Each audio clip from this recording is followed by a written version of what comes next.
Hey there, you're watching Amitha Verma. I am so excited. I am pulling out all of my fall decor from the fall all the way almost to the new year, and I'm so excited about all of the beautiful green and sparkle tones that are coming out of my little work area here. Now, if you're like me, I bet you have some decor, some seasonal decor that just drives you crazy. And for me this year, it's some of my pumpkins. Not all of them, but some of them.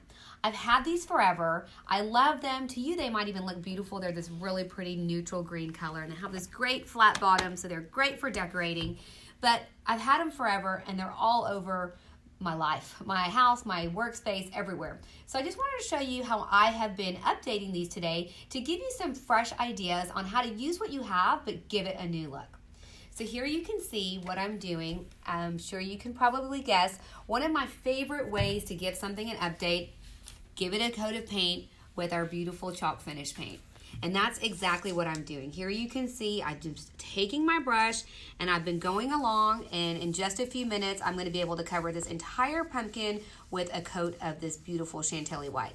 And I know it might look a little bit flat to you right now, but we can go back and add this beautiful patina like we have on all of our other projects.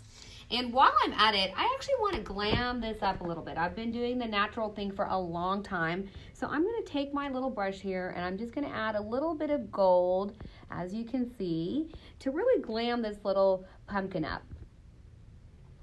This is a super fun and easy project, and one of several ways you can use to update your decor. You can add in some new things, some new pumpkins, some fabric pumpkins, some table runners, all kinds of beautiful things.